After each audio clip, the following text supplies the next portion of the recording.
Buen día, jóvenes. Buenos días, profe.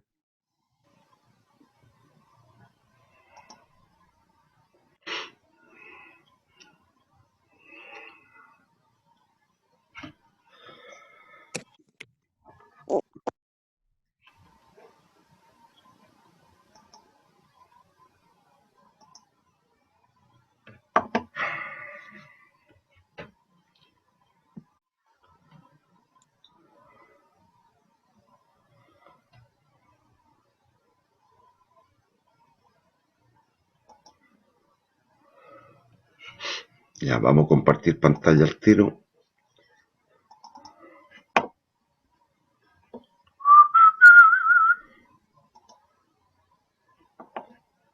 ¿Qué están viendo, niños?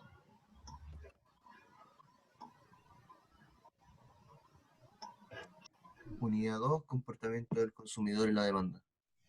Ya.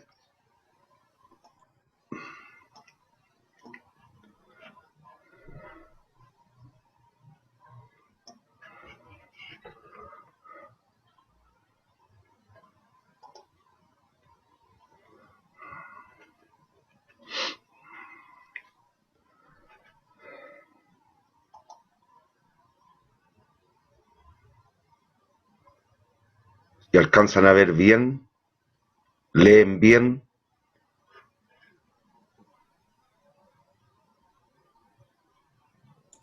Sí, profe, todo claro.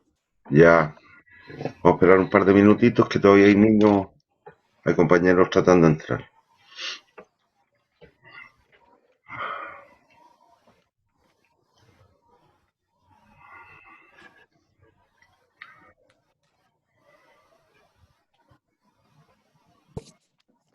Pa, para, pa, pa.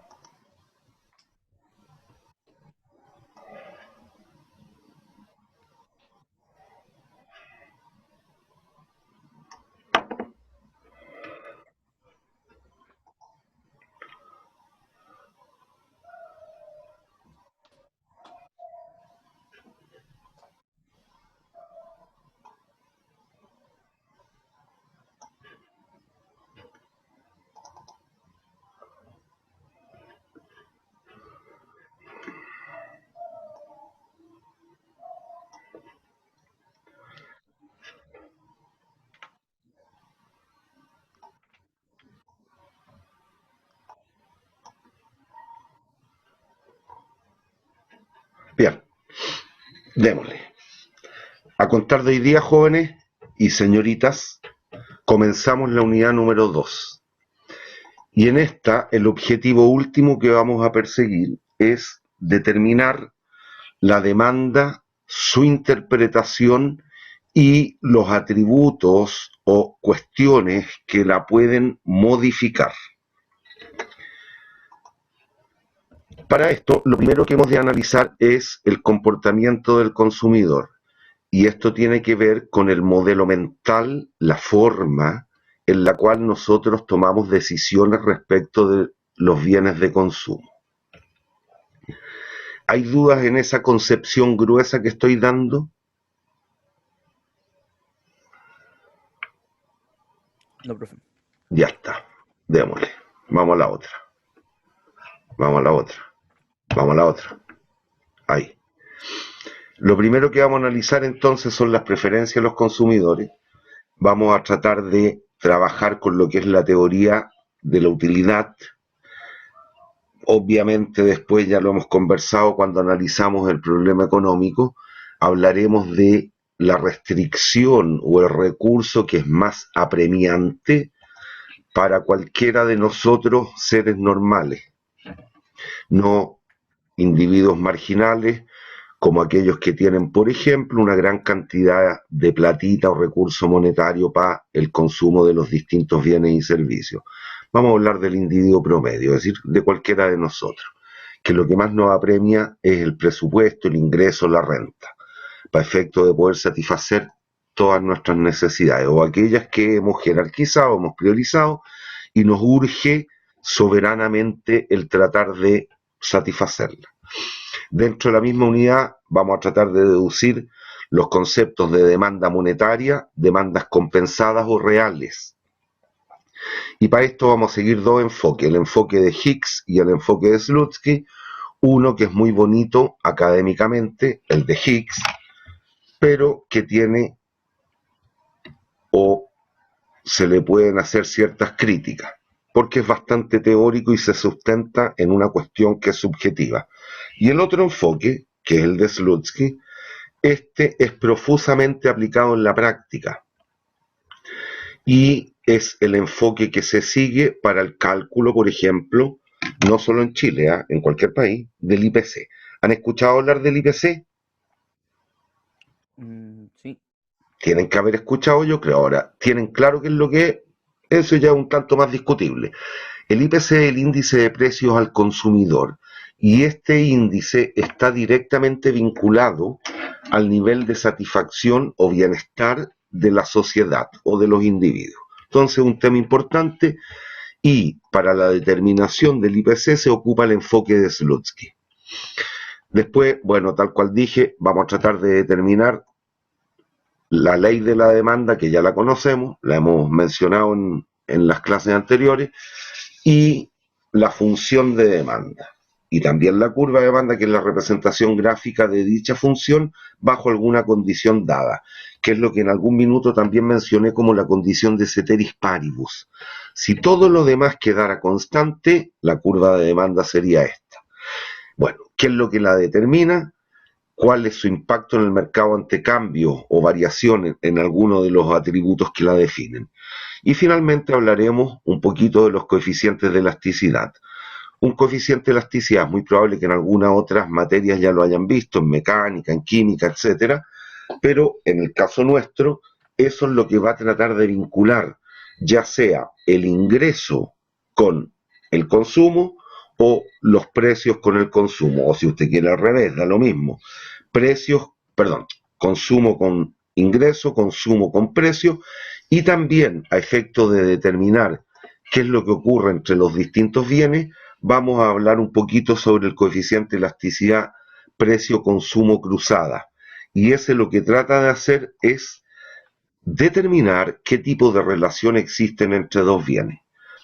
Pudiendo ser esto, también lo hemos dicho en su minuto hace un tiempito, pudiendo ser o sustitutos o complementos. Por ejemplo, para el común de los individuos, pan y mantequilla se consumen en forma conjunta. ¿Qué significa eso? Que desde la óptica del consumidor, para algunos tipos de individuos, para la gran mayoría de los individuos, el pan y la mantequilla son bienes complementarios.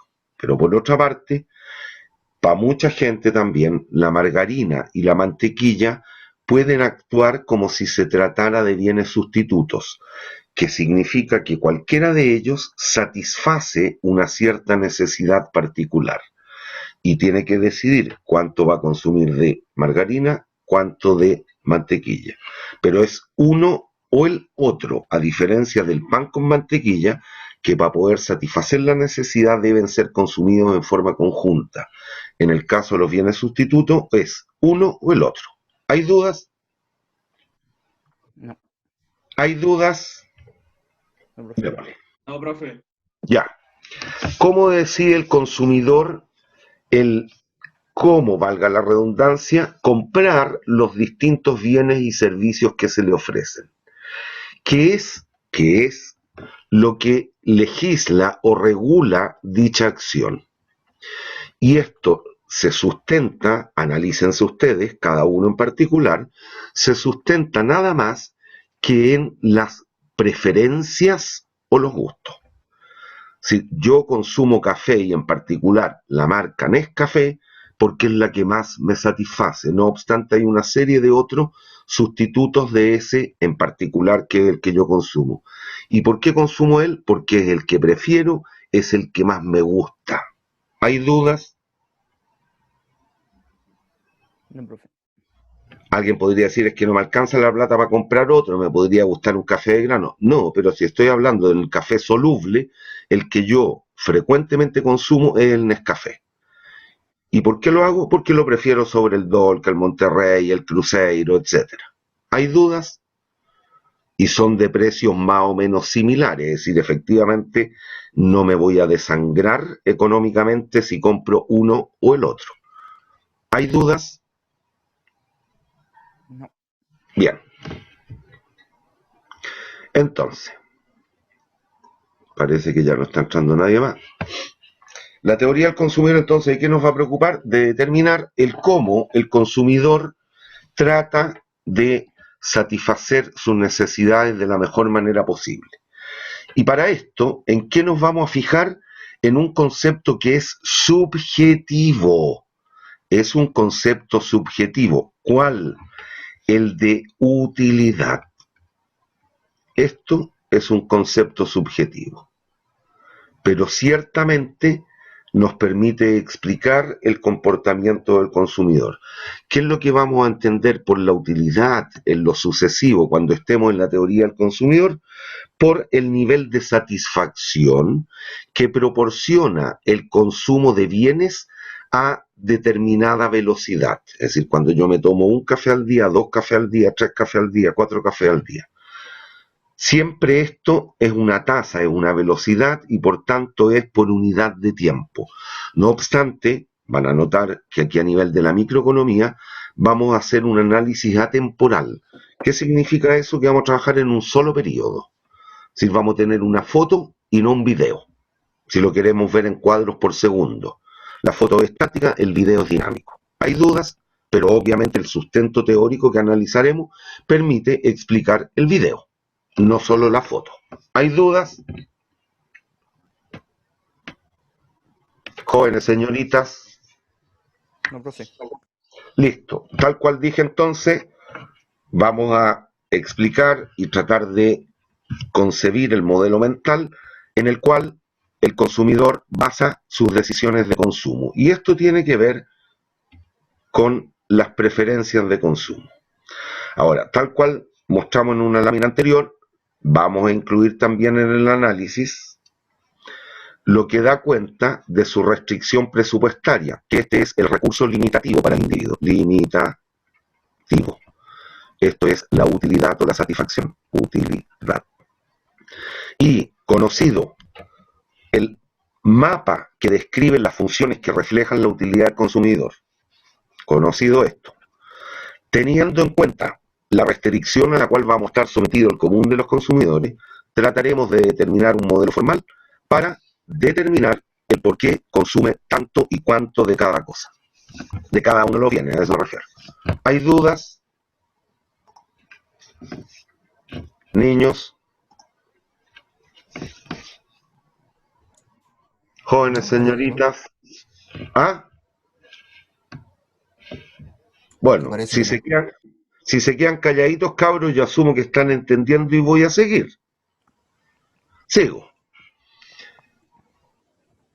Entonces, las preferencias o los gustos, ¿en qué consisten? En que el determinado individuo, cualquiera de nosotros, cualquier individuo, cualquier sujeto económico, cualquier sujeto, como somos nosotros, elegimos las distintas canastas de consumo que se nos ofrecen. Cuidado, aquí reitero lo que dije en su minuto. Consumo no es solo llevarse a la boca, no es solo el alimento. Yo en este minuto estoy consumiendo un chalequito negro, estoy consumiendo una camisa media salmón, estoy consumiendo un anteojo o lente, estoy consumiendo propiamente tal un café. Aquí tengo una tacita de café, de Nescafé, como expliqué.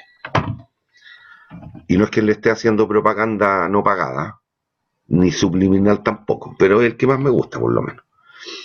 Y lo que tienen que tratar de rescatar de un curso como este, cabro, es todo el soporte que nos va a proveer para entender el cómo actuamos en el mundo real, es decir, cómo actuamos allá afuera, en las calles, y por qué hacemos las cosas que hacemos, las más de las veces. No siempre, pero las más de las veces. Bueno, ¿qué es lo que es una canasta o una cesta de consumo? Es nada más que un conjunto de los distintos bienes y servicios que el individuo consume. ¿Hay dudas? Y en este minuto, tal cual explico, yo estoy consumiendo propiamente tal consumo, alimento, un Nescafé, un chaleco, una camisa, un anteojo y otras cosas más. El computador, en este minuto un PowerPoint, etcétera. ¿Hay dudas? No, profe. No, profe. Bien, seguimos. Y aquí vamos a hablar de alguna de las características o los supuestos o axiomas de comportamiento en los cuales se sustenta el modelo mental por el cual escogemos u optamos. Las preferencias o los gustos, a la larga, se sustentan en determinación de satisfacción que nos permite explicar o explicitar que estas son completas. ¿Qué es lo que significa? Que el consumidor individual puede optar por cualquiera de las distintas canastas o cestas de consumo que se le ofrecen. Al decir que puede optar es porque nunca olviden que en el proceso de toma de decisiones vamos a estar haciendo un análisis marginal.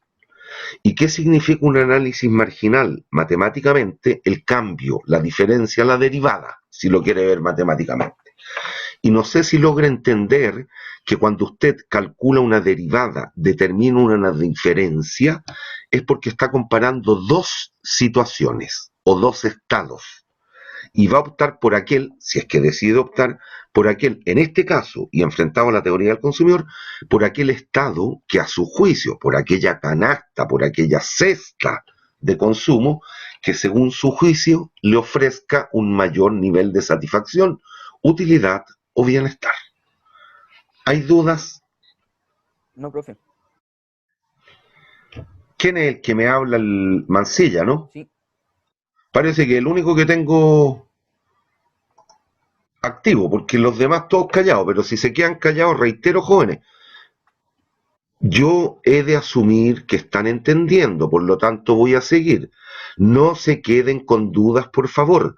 Eso lamentablemente puede tener su costo al momento de la rendición de las pruebas. Y que ahora sí ya podemos hablar de pruebas por los últimos correos que han ido llegando.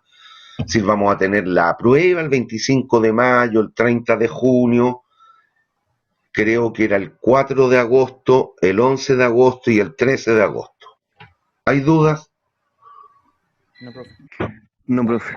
Incluso Ya. hay gente que le responde por el chat. Ah, es que no estoy mirando el chat. A ver, dame un segundo. Buenos días, hola, ahora quiero un Nescafé. No, profe, ya. Bien, lo vamos a poner ahí abajito por si acaso. Ya. Me cambié. Ya. ¿Hay dudas con aquello? Es decir, al momento de tener que escoger entre las distintas opciones que se nos ofrecen, somos capaces de compararlas y hacer un análisis marginalista.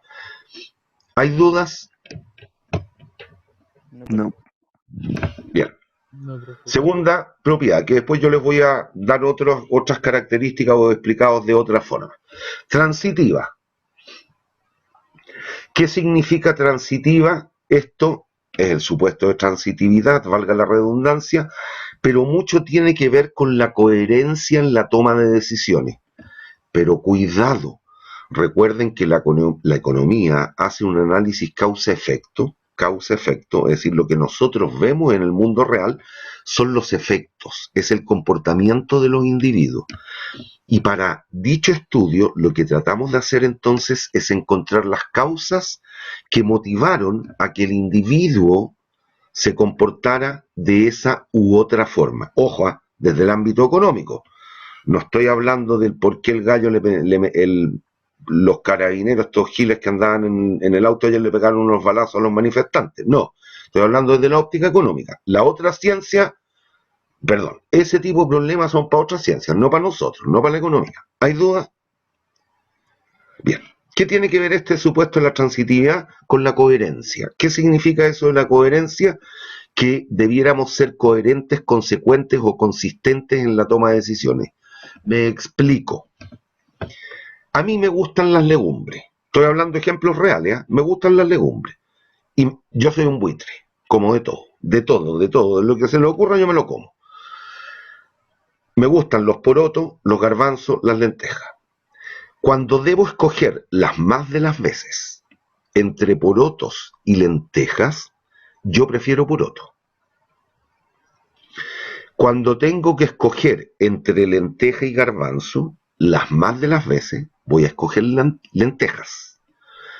Por tanto, por la ley de transitividad, si yo prefiero el poroto a la lenteja y la lenteja al garbanzo, la mayoría de las veces que me vea enfrentado a la decisión de comer poroto o garbanzo, ¿qué creen ustedes yo debiera escoger?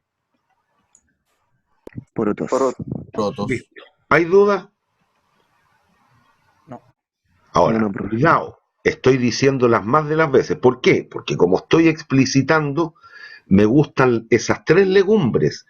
Y hay veces que a pesar de lo que estoy diciendo, voy a comer garbanzo, teniendo de los otros de las otras legumbres. Las más de las veces. ¿Por qué? Porque puede haber cambiado el contexto. Nunca olviden que la economía hace un análisis causa-efecto, pero sin descuidar el medio, la situación o el contexto. Es decir, en qué situación, en qué momento estoy. ¿Hay dudas? No, profe. Ya. Sigo. ¿Hay alguien? No. Reflexiva. ¿Qué significa esto? Suena un tanto abstracto. Para el consumidor, cualquier Profe, canasta que se le ofrezca es tan buena como esa misma canasta. Obvio. Es decir, si alguna canasta, alguna posibilidad, algún conjunto de bienes y servicios están dentro de las opciones factibles a las cuales yo puedo optar, es porque significa que me dan satisfacción y por lo tanto ese conjunto, esa canasta, es tan buena como la canasta que logra componer. Punto. ¿Hay dudas? profe, le pusieron una duda en el chat. Dígame. Puede pasar de A a B, de B a C. Bueno, esto es lo que estoy explicando. Para mí, poroto es A, lenteja es B. Poroto lo prefiero a la lenteja. La lenteja la prefiero al garbanzo, que es C. Pero hay veces en que yo voy a preferir garbanzo por sobre los porotos. Hay veces. Las más de las veces voy a actuar justo en contrario. Voy a preferir el poroto por sobre el garbanzo. Pero se podría. ¿Por qué? Porque cambió el contexto. ¿Entienden lo que digo, no? Profe, Perdón, no te entendí, mi niña. que sí, que entiendo. Ya. Otro supuesto es el de insaciabilidad. Insaciabilidad. Insaciabilidad. ¿Qué significa eso? Que en general, siempre vamos a preferir una mayor cantidad que una menor cantidad de algo que concebimos como un bien. Entretener, a pesar de que aquí vamos a estar hablando de un mismo bien, ¿eh? De un único bien, que podría ser el cigarrillo, el café, las camisas, los chalecos, los zapatos, los pasajes micro, lo que sea. Siempre a efecto de tratar de encontrar el punto en el cual maximizamos nuestra satisfacción por el consumo de bienes, siempre hemos de preferir más que menos. Y eso tiene que ver con el supuesto de insaciabilidad. Es decir, entretener dos camisas blancas o tres, voy a preferir tres. A pesar de que sean iguales, pero me va a permitir cambiarlas con una mayor frecuencia, no lavarlas tan seguido, por lo tanto me van a durar más tiempo, no sé, por lo que quiera. Eso tiene que ver con lo que ocurre aquí en nuestro segundo piso, en la cabecita, en el cerebro. Pero somos insaciables, por definición. ¿Hay dudas?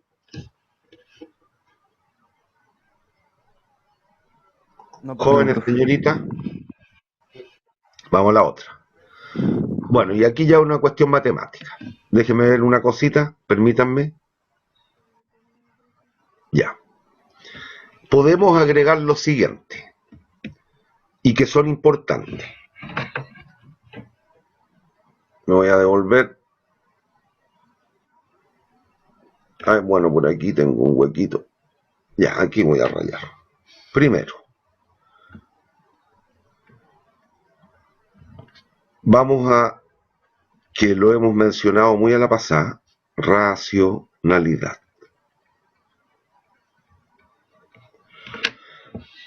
Lo que sustenta el comportamiento del ser humano y que permea lo que es la economía, es decir, va más allá de la economía, va más allá, trasciende lo que es la economía, es para la vida. Existe el supuesto de racionalidad del individuo o el sujeto económico. ¿Qué significa esto? Ojo, de nuevo, con el cuidado siguiente, las más de las veces. ¿Qué significa eso? Que las más de las veces es imposible decir siempre. No tenemos herramientas de juicio para decir que siempre, porque claramente hay veces que no lo vamos a cumplir. Las más de las veces el individuo no debiera emprender acciones que atenten contra su beneficio. ¿Entienden aquello? Que me estoy saliendo de la teoría del consumidor, es para la economía, es para la vida lo que estoy diciendo. Yo sé, dado que conozco la ley del tránsito, que hablamos alguna vez en términos de lo descriptivo y lo normativo, que si el semáforo está en roja yo me debo detener. Pues si paso, existe la opción que me atropellen. ¿Qué voy a hacer? Las más de las veces voy a parar cuando vea el semáforo en rojo. Ahora, si observo, a pesar de que esté en rojo, y veo que no viene nadie, son las 4 de la mañana, estamos en toque y queda, estoy a 20 pasos de llegar a mi casa, veo que no viene nadie, voy a cruzar en rojo. Ahí me estoy comportando de manera irracional, pero obviamente hice un análisis también, vi que no venía nadie. Ahora, nos faltará el pajarito que a pesar de estar en rojo y venir autos va a cruzar y lo van a atropellar, sí, pero el común de los individuos actuaría de manera racional. Hay dudas y por lo tanto no emprendería acciones que atenten contra su propio beneficio. Hay dudas. No, profe, se entiende. Segundo, y esto es tremendamente importante, y que tiene que ver con nuestro actuar. Existe un supuesto de indiferencia, que también esto es para la vida, lo ocupamos en economía, pero proviene del cómo actuamos en el mundo real. ¿Qué significa este supuesto de indiferencia? Que el consumidor individual, enfrentado a las distintas opciones que se le ofrecen, puede optar por alguna de esas situaciones o bien puede declararse indiferente. Cabros, eso es tremendamente importante, pues tiene una connotación que en algunas materias posteriores lo van a analizar y les van a decir, bueno, aquí lo que hay que hacer es plantearnos en esta situación. ¿Y esa situación cuál es? El supuesto de indiferencia. ¿Cómo se refrenda? Como muchas veces ustedes responden.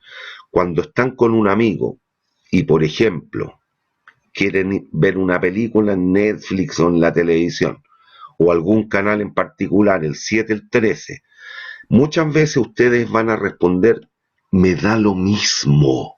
¿Qué significa me da lo mismo entre ver el canal 13 o el canal 7?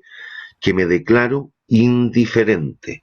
Otras tantas veces van a decir, veamos el 13, porque hay una película, hay un programa que me gusta, me interesa. Pero muchas veces también en el mundo real van a decir, me da lo mismo. O, como frecuentemente ustedes los más jóvenes dicen hoy día, no estoy ni ahí. Cuando le ofrecen distintas opciones dicen, no estoy ni ahí. ¿Qué significa no estoy ni ahí? Me da lo mismo. ¿Qué significa me da lo mismo? Me declaro indiferente. ¿Hay dudas? ¿Dudas? No, profe. Eh, No, profe. Ya. Tercero, que yo, ya lo profe, tengo una dijimos. duda. Dígame. Que el hecho de declararse indiferente en este caso implica que yo quiero satisfacer mi necesidad, no importa cómo, pero no necesariamente me da lo mismo no cumplir la necesidad. No, yo no te estoy diciendo que no la cumples. Me da lo mismo. Si te fijas, y si estamos en un proceso de decisión, estás tú con tu amigo y querís ver el 7 o el 13, a la larga van a tomar una decisión. Pero a priori te declaraste tú indiferente. Ahora terminaste viendo el programa el 7, que era el que le gustaba a tu amigo, por ejemplo. Pero de buena gana te sentaste y lo viste, listo. A eso me refiero, no estoy diciendo Eso que no quería tener fue claro, que es indiferencia respecto al cómo satisfago la necesidad en ese momento. correcto, al tipo de satisfactor, que es el Gracias. qué, cuidado, que es el qué, no el cómo. No te confundas. El qué tiene que ver con las necesidades. el cómo tiene que ver con la producción. Es un problema semántico, pero cuidado, es el qué. ¿Con qué satisfago? Viendo el 7, viendo el 13. ¿Me sigues o no? Sí. Ya, cuidado. Ya, el tercero ya lo... Dígame. Yo tengo una duda con estas cosas que está escribiendo, la racionalidad, la indiferencia, porque esto también vendrían siendo como aspectos básicos de las Del- preferencias, Del modelo de ¿cierto? comportamiento. Del modelo de comportamiento. Ah, ya, del modelo de comportamiento. Sí, pues del cómo actuamos nosotros. Si estamos analizándonos nosotros aquí, ¿ah?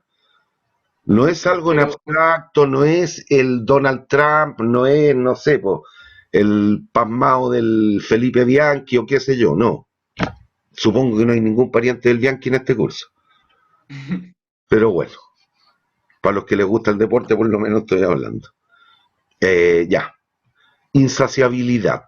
Insaciabilidad. Que se prefiere más a menos, eso ya lo explicamos. Cuarto,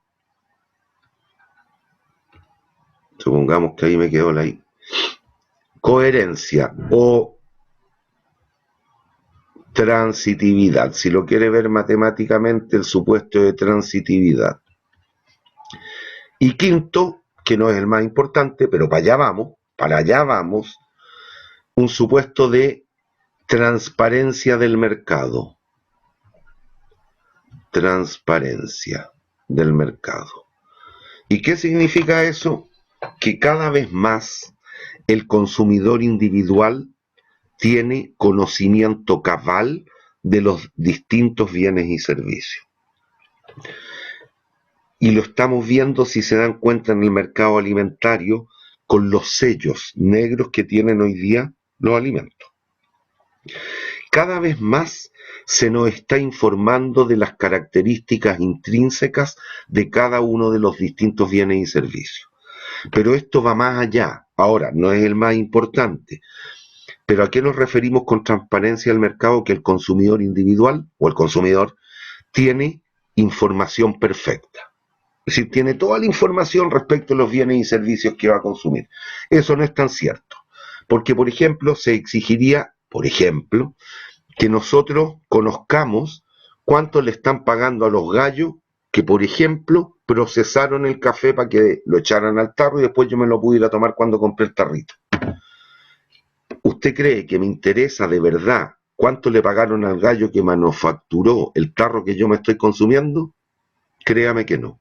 ¿Es lo más importante? No. A mí me interesa desde mi óptica. Por lo tanto, si bien es un supuesto exigible para todo lo que vamos a ver de distinto comportamiento en un mercado y en particular todo lo que es la competencia perfecta, no es el más importante. ¿Hay dudas? No, profe. Listo, le damos entonces. Profe, perdone, ¿me puede recordar cuál era el quinto punto? Información perfecta. Ya. O transparencia del mercado. Pero es un supuesto de información perfecta.